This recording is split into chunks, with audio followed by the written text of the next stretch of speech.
At babalik na naman tayo dito sa ating no contact update segment para sa March 4, 2026. You know the drill.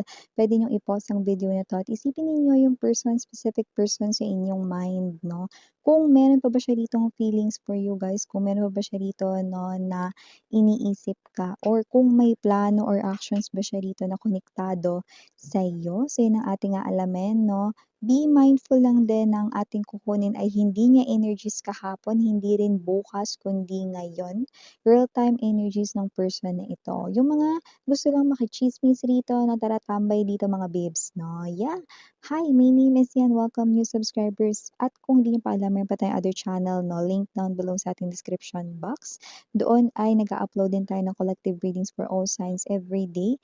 At pwede rin kayo magpatawid here and there, no? At manood ng mga readings dahil timeless naman po iyan. Okay, so let us see. Archangel Michael, thank you so much, Angel guides.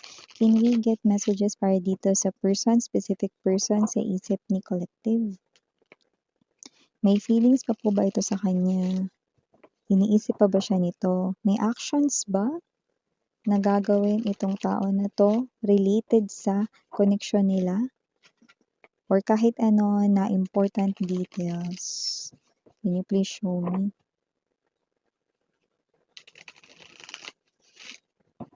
Any messages, details, infos?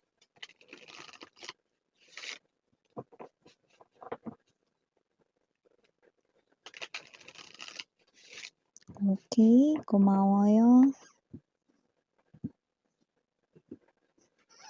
Energies niya ay Three of Wands, Ace of Cups, Justice, oh, Sun, Three of Coins, Empress, Page of Wands, Lovers, and the Two of Wands. Yan. Bagay na bagay ang kanta.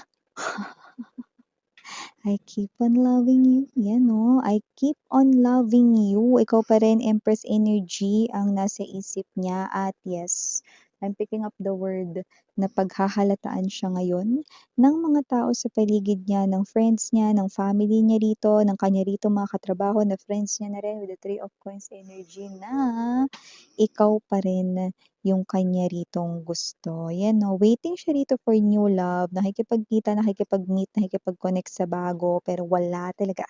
Okay? Wala talaga siyang nagugustuhan. Hindi talaga siya in love sa iba. Ace of Cups energy, no? Wala pa rin ditong nakaka-fill in ng kanya ritong chalice, yan, no? Okay? Or wine glass dito, no? Wala pa rin talaga siyang nagugustuhang bago. Okay? Paano nga naman mangyayari yun? Justice and Empress, alam ba ibig sabihin nun? Ang ibig sabihin nun rito, no, sweetheart, okay, ay hinihintay ka pa rin niya in silence. Yan, no? In silence, hinihintay ka pa rin niya. Kaya paano niya rito bubuksan ang kanyang puso para sa iba kung ang puso niya ay naghihintay pa rin sa'yo? Siyempre, hindi pwede yun. Yun ang malinaw na malinaw, nakakasilaw sa linaw. Sun energy, Three of Wands. Oh, 'di ba? So, kung sino tong energy na 'to, okay, kailangan niya munang literal na mag-move on. Kasi hindi pa siya nakaka-move on sa'yo. Napagkahalataan tuloy siya ng kanya rito. Yung mga friends niya pa naman yung mga ano, yung mga kaibigan na mapang-asar. Yung dinadaan sa joke lahat, no?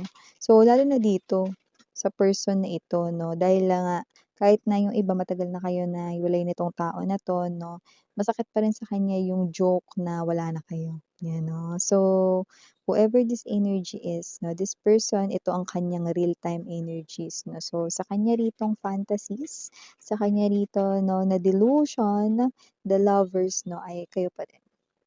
Inintay niya. Walang iba. Page of Wands energy nakikita ko 'no, na itong tao na 'to ay gano'n pa rin pagdating sa kanya ritong estado sa kanyang career, profession, occupation, money, 'Yan, yung nakikita ko dito wala pa ring changes dun. Kung ano yung, kanya ritong narating dati sa pera ganun pa rin po ngayon, okey? Yun ay maaaring clue para dito sa person na ito na, paano nga siya makakapag-focus dun? Mas binibigyan niya ng focus dito 'no, yung love life niya. Instead na mag-focus siya rito sa trabaho, naghahanap siya rito ng maipapalit sa'yo. Pero wala nga rito makapagpalit sa'yo dahil ikaw pa rin nga yung hinihintay niya diyan, ayan oh, 'di ba ang tigas ng ulo niya. Mabuti pa mag-focus na lang siya sa kaperahan niya nang dumami pa yung ipon niya, 'di ba?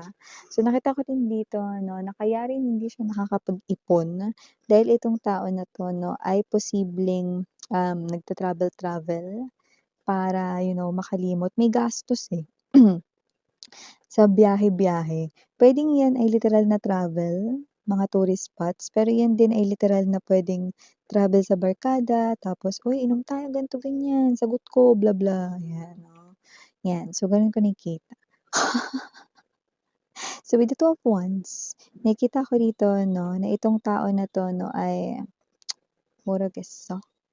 Hindi ko alam kung ano ang mangyayari sa love life ko, gano'n ang kanyang energy ngayon.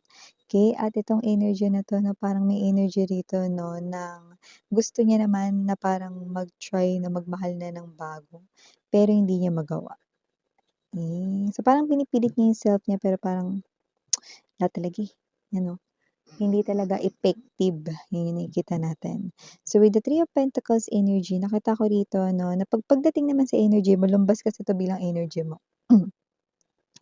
Eh, maaaring may alam siya tungkol sa'yo. Baka may mga nangyayari na ngayon na maganda sa kaperahan mo. Wala naman ditong as in na-promote ka or whatever, pero parang ikaw ito na nakakapag-travel-travel ka, nagbibiyahe ka. Dati kasi parang may energy rito na hindi ka nakakapagbiyahe or travel kapag hindi siya yung kasama mo.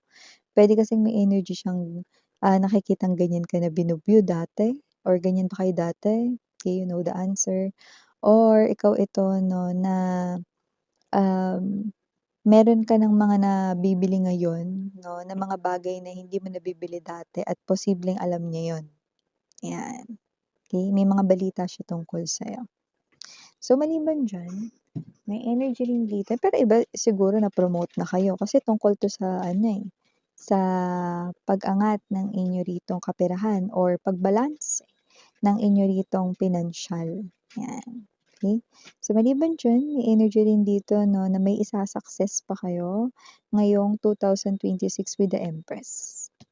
Kasalukuyan pa itong, processing or, nakaproseso na, kaya naman konting waitings na lang. At nakita ko dito na medyo malayo na ang inyong agwat ng taong ito. Pinapakita rin dito na kung lang naman 'no, makikipagbalikan kayo diyan sa person na 'yan 'no. Nakikita ko rito na, um, what's this, magiging issue yung pera sa inyo, 'yan. Kasi posibleng magse-self-pity siya. Paano kasalanan niya rin naman, 'di niya inaangat yung sarili niya. Bigyan mo ng focus yung love life kaysa yung pera sa pag-iipon 'no, dito. Okey, gumagastos siya dito para makatagpo ng bago pero wala namang nangyayari, 'di ba? So, gano'n din. So, nakita ko rin dito na once na maliban sa magiging issue yung pera rito, may possibility rin dito na, ma-misunderstood niya sa future or ma-misunderstand niya sa future 'no, na parang binibelittle or minamaliit mo siya, okey? Yung iba, do'n na tayo sa pinakadiretso, baka buhayin mo 'to. 'Yan, oh, baka ikaw pa bumuhay dito be. 'Yan. So, maliban diyan, kung sino man 'to 'no, na energy na ito na with the Two of Wands, though nagpapakita siya rito 'no, ng willingness na na makipagtulungan at mag-usap kayo ng maayos para magkabalikan 'no. Nakikita ko na tamad siya, mm. Lazy siya rito, okey. Nagtatrabaho pero alam mo yung, kahit love ka niya, hindi siya kikilos para ibigay sa'yo yung lahat, hindi gano'n yung energy niya, eh. Yung tamad niya, yung literal na tamad siya. Baka ikaw pa maghugas ng mga pinagkainan mga plato, 'di ba, habang nagkakagulo yung mga anak ninyo, hindi ka pa nag-aasikaso, 'di ba? Gano'n ko nakikita. ang inyo rito. So, mag-isip ka mabuti ha, kung patutuloyin mo pa 'to kasi nakikita ko rito parang, talo ka be, 'yan. Kung reading mo 'yan, okey. So, nakikita ko rito 'no, na napaghahalataan siya sa ngayon, sa kanyang mga kinikilos sinasabi 'no, na ikaw ay, kanya pa ring gusto, nananatiling ikaw pa rin ang number one na kanyang gusto at malinaw na malinaw 'yun sa mga kasama niya rito sa inuman, mga kaibigan niya ba 'yan or mga katrabaho, okey. So, waiting pa rin siya sa inyo, okey. Right here waiting for you. Three of Wands energy. At nakikita ko rin dito 'no, na wala siyang masyadong binago sa life niya.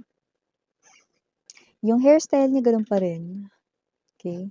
Yung pananamit niya gano'n pa din, okey. At, yung kanyang mga kilos at galaw gano'n pa rin. Walang pinagkaiba. Lalong-lalo na yung mga bagay na ayaw mo sa kanya, walang nabago do'n, okey. So, maging malinaw tayo do'n, okey. So, whatever the case may be, ayaw ko kayong mapasama. Mararamdaman niyo agad 'yan 'pag nakita niyo 'tong tao na 'to, na actually makikita mo agad sa unang tingin mo pa lang sa kanya, okey? So, kung sino man 'tong energy na 'to na hindi siya rito hindi nakakapag-ayos or mukha siyang gusgusin, hindi dahil heartbroken siya sa'yo, kundi talagang tamad siya. 'Yun na 'yun, okey?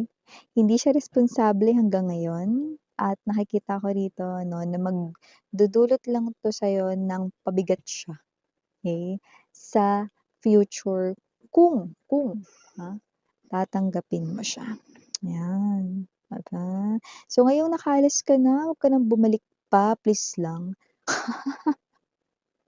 Alam ko wala ako sa posisyon na sabihin ito 'no, pero dahil nakita ko ang hinaharap mo mga babes 'no, ito ay hindi ko hahayaan 'no, na hindi makapagbigay ng matinong advice sa'yo.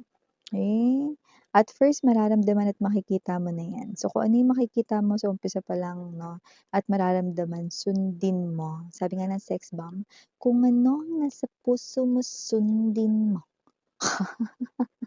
Pero dito kung ano ang nasa intuition mo, kutob mo, sundin mo mare, 'di ba? So, gano'n 'yun. Ace of Cups energy, meron ditong tao 'no, na tunay na nakalaan para sa'yo. Kung 'di mo pa yun natatagpuan mare or pare, 'yan ay darating din sa life mo, okey? Waitings mo lang. Kasi nakita ko 'no, yung future mo dito sa ibang tao ka nakalaan 'no, sa tamang tao. So, initials tayo dito, we have here capital letter N, capital letter M, capital letter D, and capital letter C, capital letter T, and capital letter P. Yan. At para sa ating small letters, we have here R, I, E, F, G, Z, Y, and last but not the least, we have the letter D. So, yeah, these are all the messages na nakita ko dito. Please do check out other channel, mga babes, no? Nag-upload din tayo ng collective readings para sa all signs, no? Anong zodiac sign, pwede ka manood, okay? Tsaka timeless yung mga readings natin dito sa channel na to, pati dun sa kabila. Ibig sabihin nun, kung kahit na matagal na upload ng isang video reading, kung parang tinatawag yung attention mo na panoorin mo ko. Then yun pa lang yung right time para mapakinggan mo yung mga mensaheng nakapaloob there, okay? So, huwag kayong mag-hesitate na i-open yun, panoorin yun, 'no, kasi baka yun ay talagang nararapat mong marinig kasi baka yun ay talagang para sa iyo, okay? So, yeah, again, I'm your Yana on me for the girls and Yana do now for the boys. Sarang heyo, love and light, sweethearts. Annyeong!